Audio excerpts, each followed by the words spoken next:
Cumprimentamos a todos os irmãos que usam as revistas da Central Gospel, com a paz de nosso Senhor e Salvador Jesus Cristo. Eu sou o pastor Henrique, moro atualmente em Americana, São Paulo. Antes morava em Imperatriz, Maranhão. Se você deseja nos convidar para estarmos aí, entre em contato conosco. Meu telefone, meu WhatsApp, DDD 99 e o telefone 991520454. Se você deseja receber os slides que nós usamos aqui e mais estudos escritos a respeito da lição, entre em contato conosco e eu envio para você gratuitamente via PDF e PowerPoint. Dê aí o seu like, o seu gostei, o seu joinha, se inscreva em nosso canal, passe o link desse vídeo para outras pessoas, compartilhe esse vídeo nos seus grupos para que outros também possam, juntamente conosco, aprendermos a lição. Nós estamos estudando neste trimestre, nas revistas da Central Gospel, lições da Palavra de Deus para adultos, com o tema Restaurando a Visão Familiar. E nós temos como comentarista um time aí de peso, né? Albertina Malafaia, Cláudio Duarte, Elisete Malafaia e Estevão Fernandes. Nós já estudamos neste trimestre as seguintes lições. Lição 1, casamento, lugar em que tudo começa. Lição 2, os cônjuges e a sexualidade. Lição 3, os dramas humanos e a graça divina. Lição 4, do coração para toda a vida. Lição 5, existe filho predileto? Lição 6, os desafios da família mosaico. Lição 7, os cônjuges e a vida financeira. Lição 8, o ministério sacerdotal do homem. Lição 9, diga não à violência familiar. Lição 10, o divórcio e a quebra de uma aliança. Hoje vamos estudar a lição 11, restaurem a mesa da família. Então vamos usar aí a simbologia, né, de uma mesa posta numa sala onde a família está reunida para cear. Acontece que existem ali cálices que não deveriam estar. Existe alguma coisa atrapalhando a festa. E nós vamos ver aí seguintes tópicos e seguintes subtópicos nessa lição. No tópico 1, a mesa da família. Tópico 1, subtópico 1, onde está a mesa em sua casa? Tópico 2, cálices que precisam ser quebrados nas mesas das famílias. Subtópico 1, o cálice da indiferença. Subtópico 2, o cálice da rejeição. Subtópico 3, o cálice da intolerância. Subtópico 4, o cálice da competição. Subtópico 5, o cálice do individualismo exacerbado. Subtópico 6, o cálice da ingratidão.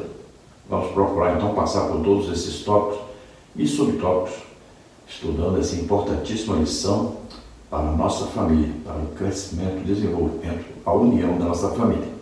O texto bíblico básico está em Lucas 22, de 39 a 46, que diz assim: E saindo foi como costumava para o Monte das Oliveiras, e também os seus discípulos o seguiram. E, quando chegou àquele lugar, disse-lhes: Orai para que não entreis em tentação. E apartou-se deles cerca de um tiro de pedra, e, pondo-se de joelhos, orava, dizendo: Pai, se queres, passa de mim este cálice. Todavia, não se faça a minha vontade, mas a tua. E apareceu-lhe um anjo do céu que o confortava, e, posto em agonia, orava mais intensamente. E o seu suor tornou-se em grandes gotas de sangue que corriam até o chão. E, levantando-se da oração, foi ter com seus discípulos e achou-os dormindo de tristeza. E disse-lhes: Por que estáis dormindo? Levantai-vos e orai para que não entreis em tentação. Então vimos aí a oração de Jesus, e a Bíblia enfática em dizer que era seu costume estar ali em oração no Monte das Oliveiras, assim como era seu costume orar em toda a parte que ele estivesse. Ele sempre arrumava um jeito de estar a sós com Deus, de estar em algum local onde ele poderia falar com Deus sem ninguém estar atrapalhando. Várias vezes nós vamos ver que ele se levantava de madrugada e saía para orar, antes que todos acordassem. Em outros momentos vamos ver que ele passava a noite inteira orando. E a tática que ele usava era sempre colocar os discípulos à sua volta, para que o povo não tivesse acesso até ele, não o incomodasse dessa hora de oração. E Jesus gostava de, cada vez que ele orava, orar pelo menos uma hora, que era exatamente o percurso que se fazia no tabernáculo, aos 6 altares que havia ali no tabernáculo. Se levava exatamente uma hora para percorrer todos os altares, fazendo o que tinha que ser feito em cada altar. E desta feita, era o último momento de oração. Ele orou até que seu suor se transformou em gotas de sangue. Tão intensa era a sua oração, a sua busca pelo Pai, o seu desejo de estar com o Pai, e também era a oração de intercessão por todos nós. Dali, ele seria já preso, condenado e morreria por nós na cruz. E ele disse: minha vida ninguém me tira de mim, eu de mim mesmo atuo. Ele estava doando a sua vida, dando a sua vida em favor de nós. Seus discípulos não compreendiam nada, tiveram muito sono, foram dormir, e ele ainda perguntou para eles: mas nem uma hora pudeste velar comigo? Ele queria a participação deles, a intercessão deles, o amor deles, a compreensão, o carinho. Queria dividir a última hora dele aqui na terra como homem, junto com eles. Texto áureo está em Jeremias 31, 25, que diz: porque satisfiz a alma cansada e toda a alma entristecida saciei.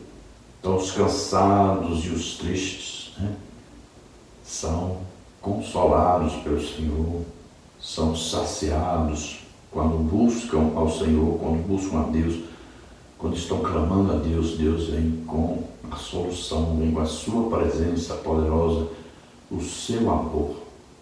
Ele vem satisfazer aquele que sente necessidade dele. Vamos ver a palavra introdutória que diz: o casamento, em termos metafóricos, pode ser comparado a uma longa viagem e, por esse motivo, pressupõe condições tópicas inerentes à sua natureza essencial, como as destacadas a seguir. Convivência. A convivência impõe ao casamento uma dinâmica de múltiplos matizes, riscos, arranhões, dores e sabores. Não é possível conviver profundamente com alguém sem que os envolvidos na relação sejam afetados de algum modo. Apenas nos relacionamentos superficiais o impacto psíquico é nulo. Todos os casais, sem exceção, já estão afetados por seu cônjuge. Intimidade. Como diz o adágio popular, quer conhecer uma pessoa? Viaje com ela. É no percurso e no convívio cotidiano que, inconsciente e involuntariamente, revelamos-nos ao outro.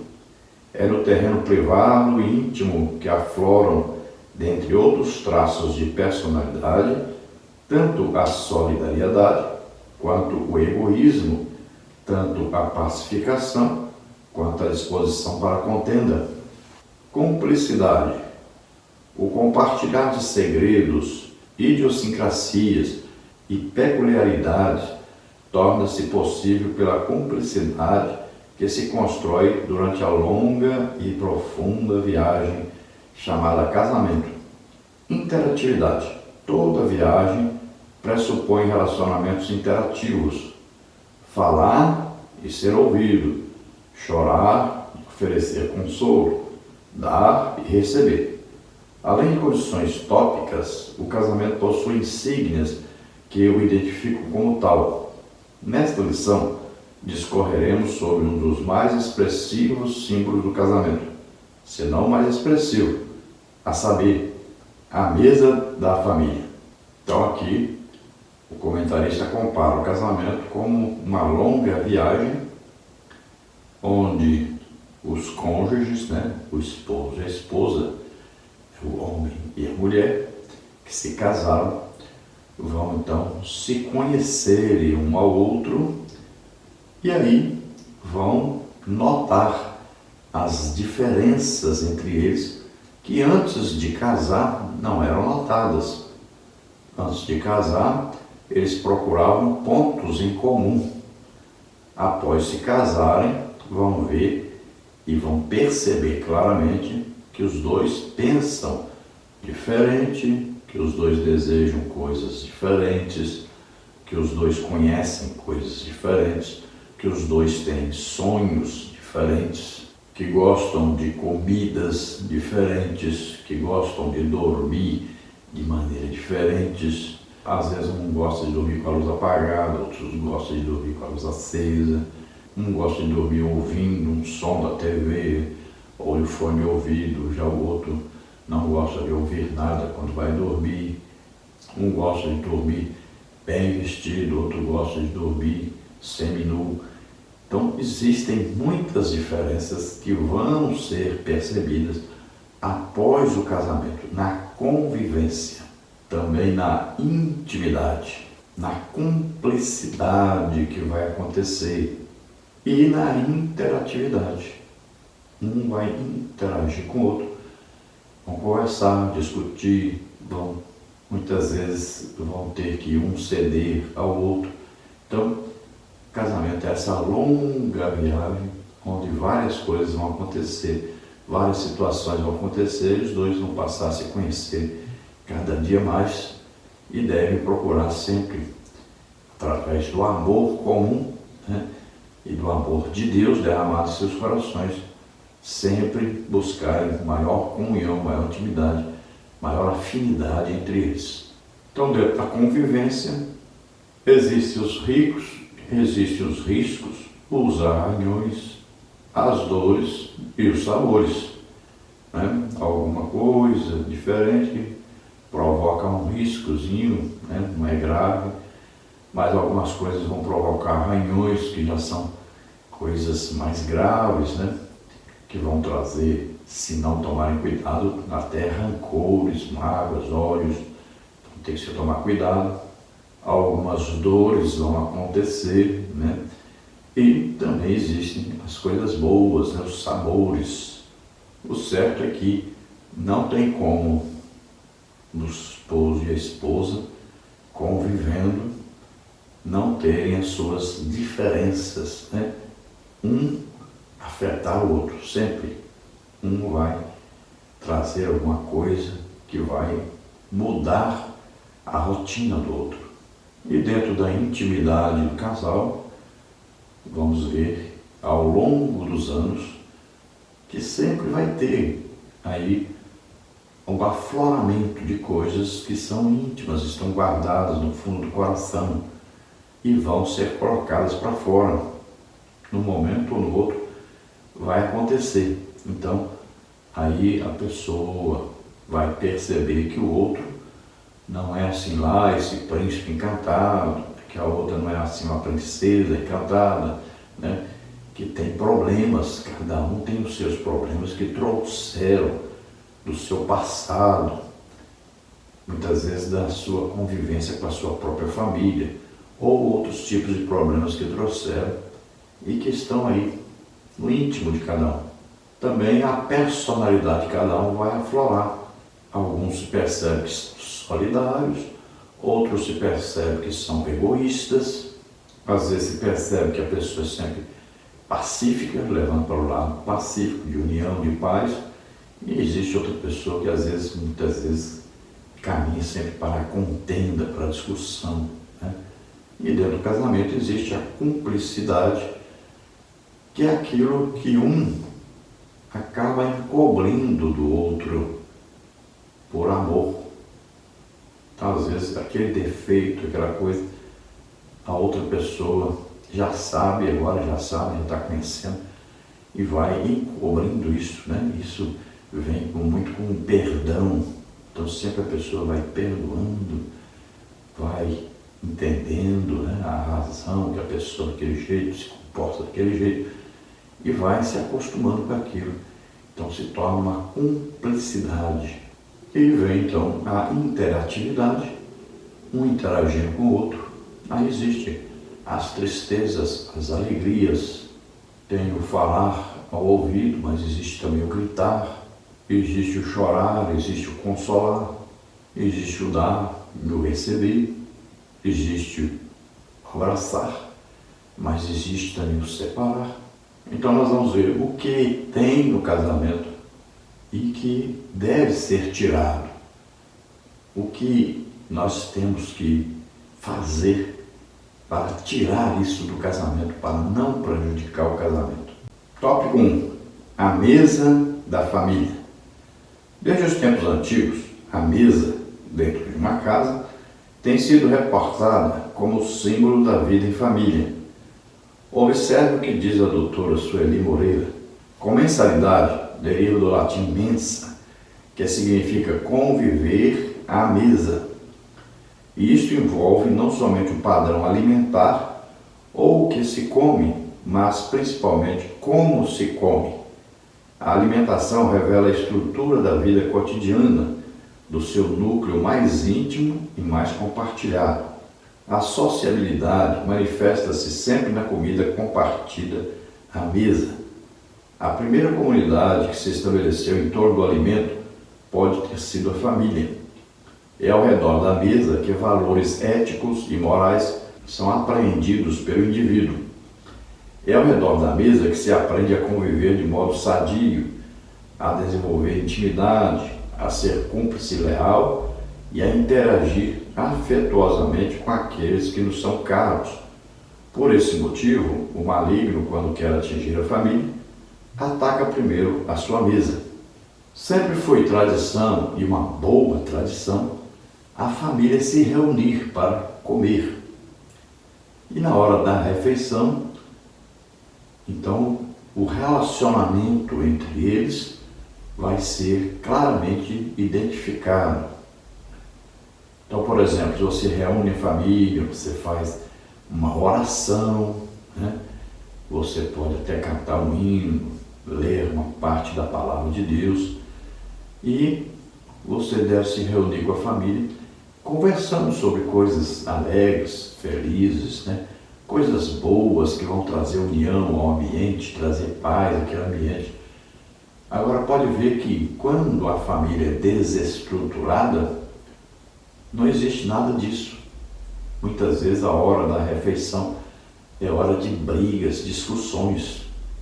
Veja que na hora de uma refeição, um pede para o outro, passa o prato aqui para mim, passa isso aqui para mim. Olha aí, estão interagindo, né? Aí um pergunta uma coisa, outro pergunta outra coisa. Um diz que gosta daquela comida muito, outro diz que não gosta tanto, outro lembra de alguma outra comida que comeu. Então vão discutindo, vão conversando. Isso tudo é salutar a família. É muito bom. A maioria das famílias hoje, principalmente nas cidades grandes, não comem juntos, né? Cada um come um horário diferente, muitas vezes saem e não fazem essas refeições juntos, o que é uma coisa muito ruim, que atrapalha muito o desenvolvimento da família, a união da família, mas acontece muito hoje entre as famílias, esse corre-corre. Nas cidades do interior é bem menor o grau dessa coisa péssima que acontece hoje nas grandes cidades. Mas pelo menos, né, no fim de semana, a família deve buscar então fazer uma refeição juntos, todos na mesa, ler um pedacinho ali, um trechinho da palavra de Deus, fazer uma oração, agradecer a Deus, conversar sobre coisas boas, alegres, procurar não trazer nenhum tipo de divisão, nem discussão, para que seja um momento de felicidade, de alegria, de paz, de união entre os membros da família. Tópico 1, subtópico 1. Onde está a mesa em sua casa? Testemunhamos hoje uma triste realidade. A mesa tem cedido espaço a outros objetos, como os aparelhos eletrônicos, em especial a TV, a televisão, que roubam da família tempo e atenção. A arquitetura pós-moderna, inspirada no individualismo, tem projetado espaços que favorecem o isolamento, todos adaptados aos gostos e necessidades de cada membro da família. E a mesa nesse universo, destituído de absolutos, ganhou nova iconicidade. De elemento unificador, passou a ser visto como peça de decoração. Veja que a mesa hoje, muitas vezes tem ficado até esquecida. Uma pessoa se assenta à frente da televisão, o outro está sentado no outro lugar com um prato ali, comendo, vendo o celular ao mesmo tempo. Outro está em outro local vendo alguma coisa, distraído, às vezes até fazendo um serviço, na hora do almoço. Então nós vemos que existe uma divisão. Pode ver que essa falta de comunhão à mesa traz a falta de comunhão entre a família também. Até mesmo a mesa, quando todos estão reunidos, às vezes uma ceia ou coisa, mesmo assim existem aqueles que ficam ao celular, conversando com pessoas e estão distraídas, não estão participando do ambiente, não estão participando daquele momento de união. Isso acontece muito hoje. É uma coisa absurda. Quem olha de longe, vê, acha absurdo como é que as pessoas estão assim tão fechadas em si próprias, no seu próprio mundo, e não participam mais das coisas em família. Não estão preocupadas com a união, a paz, a felicidade da família em geral. Em tempos passados, nós vimos que a mãe se assentava mesmo com as crianças para estudar, por exemplo, passava a lição com um, com outro. Era um momento de intimidade, de comunhão, um momento importante. Hoje, as mães trabalham fora, os pais trabalham fora, os filhos não se reúnem mais com os pais. Muitas vezes os pais não sabem nem como andam as crianças no colégio. Olha só, virou uma coisa dificílima. Antes se assentava o marido e a esposa e iam ver aí as contas que tinham para cá, conversar, interagir um com o outro, analisar, fazer um estudo de como se comportar, o que podia gastar, o que não podiam. Hoje estão separados totalmente. Muitas vezes então um entrega as contas para o outro e não quer nem saber se vai dar conta de pagar ou não, não quer ajudar, e fica assim uma divisão terrível. A mesa também era um momento de fazer um culto doméstico, louvar, adorar a Deus, e já foi deixado de lado pela maioria, grande maioria dos crentes. Tópico 2. Cálices que precisam ser quebrados nas mesas das famílias. Neste tópico, considerando o texto bíblico básico da lição, refletiremos sobre 6 cálices que precisam ser afastados das mesas que estão postas em muitos lares cristãos. Quantos homens e mulheres de Deus, no transcurso dessa viagem chamada casamento, já não pediram a Deus: Pai, eu não aguento mais, se possível, passe de mim esse cálice. Então vamos ver aí, cálice simbolizando os problemas que existem na família, que deveria estar em volta de uma mesa, unidos, reunidos, mas que estão divididos. Então vamos colocar aí como se fosse ali cálices que estão na mesa, mas não deveriam estar nessa mesa de comunhão da família. Então vamos ver 6 tipos aí de casos que provocam desunião, que provocam inimizades, ódios, rancores, que provocam divisão no lar. Tópico 2 sobre tópico 1, o cálice da indiferença. As ciências da psique fazem-nos saber que, para o ser humano, uma das dores mais difíceis de serem suportadas é a da indiferença que se prolonga no tempo. A atenção afetuosa é um vínculo imprescindível à vida. Não existe cálice mais amargo de ser bebido na mesa conjugal do que o que se apresenta com o sabor da indiferença. Como 2 pessoas que se amam, que fizeram um pacto de aliança, podem viver em uma mesma casa sem existir como marido e mulher. Quantas mulheres passam a vida inteira lamentando o fato de seu marido não conseguir perceber suas feridas? Quantos maridos sofrem com o fato de sua esposa só conseguir enxergá-lo como pai provedor? Como você tem lidado com a agonia de seu cônjuge? Jamais colheremos algo diferente do que plantamos. Gálatas 6:7b. Ao casamento, essa regra também se aplica, ou seja, jamais colheremos em nossos relacionamentos o que não semeamos. A semente da indiferença lançada no coração trará consigo seus maus frutos. Então, a indiferença quer dizer que a pessoa está ali casada com a outra, mas não deseja saber os problemas que a outra sente, não deseja saber os problemas pelos quais a outra pessoa passa, não se preocupa minimamente com o que a outra pessoa está passando, ou vivendo, ou sentindo. Então vemos que às vezes um casal está vivendo dentro da mesma casa e são como os dois estranhos. Às vezes um está dormindo no quarto, o outro está dormindo em outro quarto. Às vezes um faz a refeição uma hora, o outro faz em outra hora. Não desejam estar nem perto um do outro. Estão vivendo apenas uma fachada, um casamento de aparências. Às vezes por causa dos filhos, ou por causa da sociedade, às vezes até por causa da igreja. Veja só, existem muitos casais passando por esse problema de indiferença. Muitas vezes nem se comunicam um com o outro.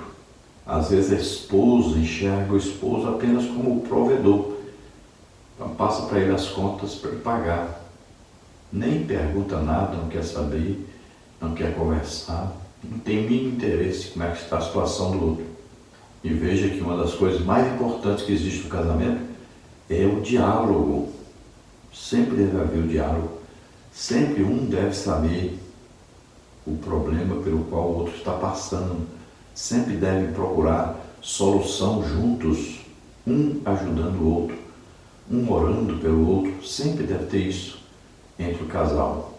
Muita gente não consegue progredir espiritualmente porque tem uma vida contrária à palavra de Deus dentro da sua própria casa. Como é que você pode estar em comunhão com Deus se você não está em comunhão nem com o seu cônjuge? Se você não ama nem a pessoa com a qual você casou, imagine como é que você vai amar Deus. Tópico 2, o cálice da rejeição. A rejeição desestabiliza a necessidade humana de pertença. O terapeuta americano Guy Wink, em seu livro intitulado Emotional First Aid, Como Curar Suas Feridas Emocionais, disse: as rejeições são cortes e arranhões psicológicos que machucam a pele emocional e penetram a carne. Wink menciona nesse livro alguns estudos que revelam a dor da rejeição aciona no cérebro as mesmas áreas ativadas pela dor física. Há de se destacar, portanto, que a rejeição é o resultado visível de questões invisíveis, não resolvidas, como as destacadas a seguir. A rejeição pode ser reveladora de um pecado de adultério. Êxodo 20:14, Mateus 5:27-28. O marido ou a esposa que abre brecha para o pecado de adultério tende a rejeitar a plenitude de uma vida sexual dentro do matrimônio. A rejeição pode ser reveladora de uma dificuldade de lidar com o egoísmo. Marcos 12:31-32. O egoísmo é um mundo construído pelo eu, em que só cabem os meus desejos e alguém que os possa satisfazer. Pensa o egoísta: por eu não querer que você entre no meu mundo, por eu não ser obrigado a lidar com as suas necessidades, por eu não ter a intenção de dividir-me, eu ponho você de lado. Afinal, com as suas necessidades e carências, você pode ser uma ameaça ao meu mundo. Então a rejeição, a pessoa rejeita a outra totalmente. Às vezes devido a um pecado de adultério que essa pessoa cometeu, Então a pessoa rejeita, não quer mais nem encostar perto, não quer mais conversar, não quer nem dormir perto, não quer ter contato com a pessoa. É a falta de perdão, né? Falta de amor. E existe muito isso nas famílias. E a mulher tem muita tendência de guardar coisas de um passado bem longínquo. Às vezes uma traição de 20, 30, 40, 50 anos atrás, que é relembrada diariamente. Aquele rancor, aquela mágoa, causa uma rejeição profunda. Então a pessoa se torna uma vítima e sempre ela vem em defesa de si própria. Então eu não quero porque eu sofri isso, eu não vou porque tudo ela diz eu. Ela começa então a se fechar no seu próprio mundo, se transforma numa vítima e está sempre pensando que está sendo atacada pelo outro, está sempre sendo traído pelo outro. E aí se fecha no seu mundo e não se abre mais para ninguém nem para nada. Passa a pensar só em si próprio, não tem interesse por ninguém, por nada que não seja em torno de si próprio, para seu próprio benefício. Tudo o que faz é para agradar a si próprio, tudo o que deseja é um mundo seu próprio, sem dividir com ninguém, e não deseja que nenhuma outra pessoa participe da sua vida para não atrapalhar os seus desejos de serem atendidos, de serem realizados. Então esse cálice da rejeição tem que ser tirado da mesa da família. Todos vivem em comunhão, todos vivem para agradarem uns aos outros, abençoarem uns aos outros, se amarem uns aos outros, procurarem resolver os problemas uns dos outros, dividirem ali na hora da tristeza, na hora da alegria, na hora das dificuldades, na hora da mudança. Tudo deve ser dividido entre todos. Tópico 2 sobre tópico 3, o cálice da intolerância. Em essência, a intolerância é a incapacidade de um indivíduo lidar com as faltas alheias. A intolerância, tal qual a rejeição, é a consequência, o pano de fundo, o ponto visível de uma história pregressa. William James, que viveu em 1842 a 1910, um dos maiores psicólogos do século XX, disse: não suportamos ver no outro os nossos próprios defeitos. A intolerância é o espelho da nossa própria face, mas de uma face que insistimos em não querer ver. Não se pode errar, não se pode falhar. Eis o imperativo deste século. Mas quem é perfeito? Como pode, então, o imperfeito exigir perfeição de um seu semelhante? O complexo mecanicista que determina os atos e pensamentos dessa geração tecnocêntrica quer manipular o nosso entendimento. Não podemos permitir. Nosso cônjuge não é um ente destituído de animus, ou seja, no latim quer dizer alma, para ser comandado por controles remotos. Não existem personas, ou seja, personalidades idênticas. Portanto, a desculpa de incompatibilidade de gênios revela a imaturidade daqueles que, por não estarem dispostos a enxergar e corrigir suas próprias falhas, utilizam-na como instrumento validador de um possível divórcio.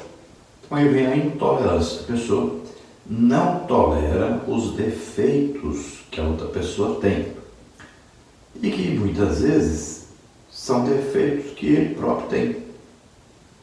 Veja bem, é intolerante com aquilo que ele mesmo acredita ou faz ou pratica. Veja bem, ninguém é perfeito.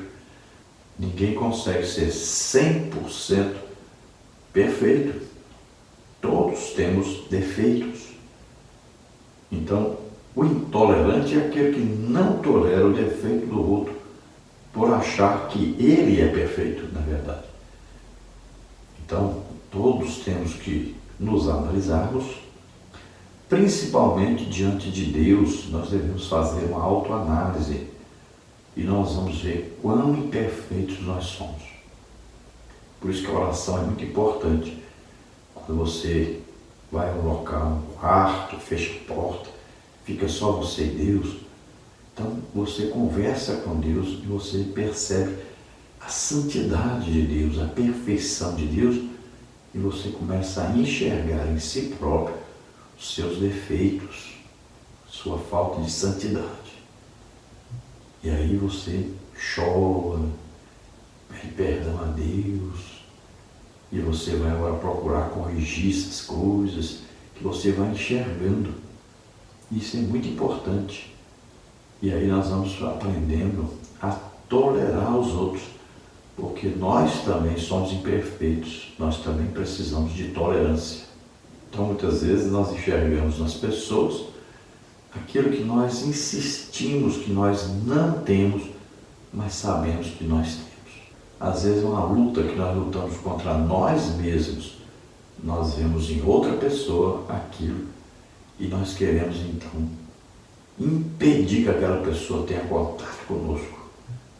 Talvez uma busca até por segredo, para que a outra pessoa não perceba que nós mesmos temos os mesmos defeitos.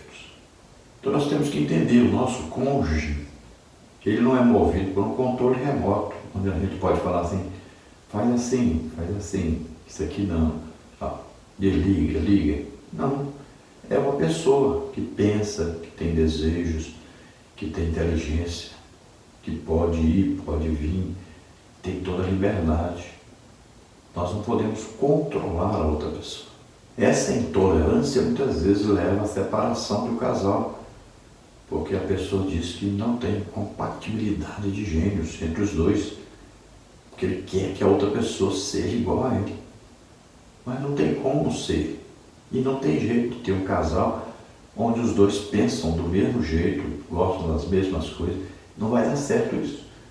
O casal se completa. Tópico 2, subtópico 4, o cálice da competição.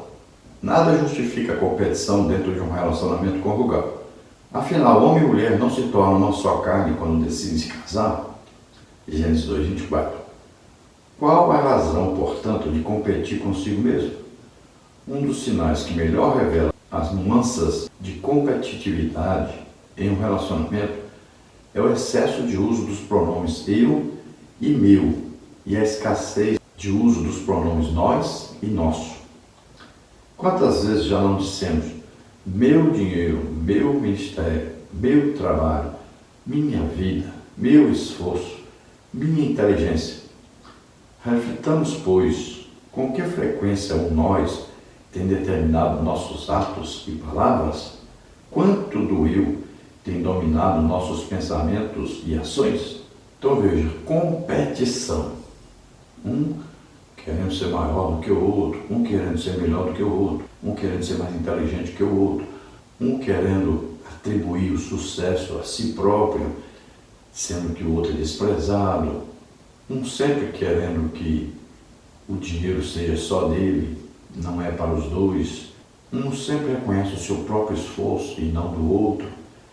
Então veja, quando existe esse sempre eu, então a pessoa só pensa que ele conseguiu, ele fez, ele é inteligente, ele pode. E aí a outra pessoa, que é o cônjuge, fica onde? Porque se não fossem casados, será que essa pessoa chegaria onde chegou? Conquistaria o que conquistou? Seria o que é? Então veja, sempre um depende do outro, os dois são um só diante de Deus e estão vivendo em harmonia, em comunhão, um ajudando o outro, um cooperando com o outro. Então nada que um faz sozinho, nada que um consegue, conquista é sozinho. Os dois estão ali fazendo juntos, conquistando juntos. Os dois merecem, o prêmio juntos.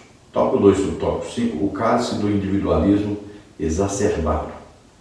O casamento concede-nos a oportunidade de vivermos para alguém além de nós mesmos. Como uma pessoa que não sabe dividir, dar, distribuir ou compartilhar pode querer casar-se com outra pessoa? Como alguém intolerante, ingrato, ensimesmado e hermético, que vive um mundo que só lhe cabe, ousa pensar em casamento? 1 João 3,16. O individualismo exacerbado, que é permeado pelo orgulho, que não aprende a pedir perdão, que não passa pela aceitação do outro, que não tolera as fragilidades humanas, talvez seja a ameaça mais perigosa à unidade de qualquer união. Não tenha medo de dar o seu coração, de acariciar a alma e de tocar a interioridade do seu cônjuge. Tenha a coragem de dizer: quando Deus colocou você em minha vida, ela nunca mais foi a mesma. Ela ganhou um novo sentido, ficou mais rica e bela. Então veja, o casamento é para dividir uma alegria excessiva que alguém tem com a outra pessoa com quem vai se casar. Então a pessoa deve estar muito bem resolvido, né? Deve estar muito bem em sua vida e agora quer dividir essa felicidade, essa conquista com outra pessoa. Veja bem, ela não vai se casar para melhorar de vida. Ela não vai se casar para se tornar mais feliz. Não, ela vai se casar para dividir a sua alegria com outra pessoa, a sua felicidade com a outra pessoa. Muitas vezes a pessoa só sabe dividir as coisas ruins com os outros. Mas quando é para dividir coisa boa, não quer. Então o casamento implica em dividir as coisas boas com o seu cônjuge. Então, partilhar com o cônjuge das suas conquistas. Então deve-se, ao errar, pedir perdão, porque o perdão é glorioso, o perdão vem de Deus, traz união, traz paz, traz felicidade, é o desmanchar da desunião. Não fique com medo de se dar, de se doar, de se entregar ao seu cônjuge. Não tenha medo de agradar ao seu cônjuge. Tenha sempre a certeza de que o cônjuge é responsável por você estar bem, por todos os momentos felizes, momentos que você conquistou alguma coisa, passar por esses momentos. Sempre o cônjuge esteve ali, ajudando, cooperando. Muitas vezes você não percebeu, mas estava. Tópico 2, subtópico 6, o cálice da ingratidão. A gratidão é o tônico da vida a dois, é o combustível que nos permite fazer a longa viagem chamada casamento. Não há nada mais cruel na vida conjugal do que a ingratidão. E esta não é uma frase clichê. Deus ouve o meu testemunho. Ele sabe que eu sei, eu não chegaria onde cheguei, não sei o que sou, embora eu não seja nada ainda. Se não fosse minha esposa em minha vida, como poderia esquecer-me da mulher que deu a vida por mim? Como poderia esquecer-me daquela que amamentou nossos filhos? Como poderia esquecer-me daquela que sempre esteve ao meu lado? Agradeça ao seu cônjuge tudo o que ele tem feito por você. Agradeça a Deus pelo marido e pela esposa que ele lhe deu. Que nada ou a impeça de ser grata. Então a gratidão é muito importante. Veja que nas orações as pessoas pensam muito em pedir. Poucas pessoas se lembram de agradecer a Deus. Assim também no casamento. A maioria das pessoas querem alguma coisa, exige alguma coisa, mas pouco agradece ao cônjuge as conquistas da vida. Sempre teve alguém ali do seu lado que o ajudou a conquistar, que o ajudou a ser feliz, que esteve ali. Muitas vezes a esposa, está ali cozinhando, lavando, passando, cuidando dos filhos, educando os filhos, mantém a sua roupa ali passadinha, limpinha, está sempre pronta a cuidar dos filhos e ainda sobra tempo para você. Então é uma dedicação extrema, é um trabalho extremo a vida toda. Assim também a esposa deve olhar para o esposo, que passou a vida inteira trabalhando, se esforçando para trazer o sustento.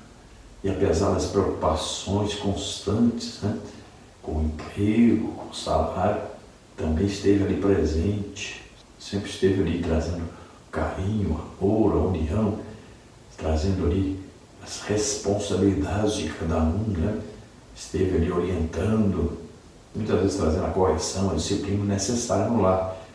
Então os dois fizeram juntos, construíram juntos uma família.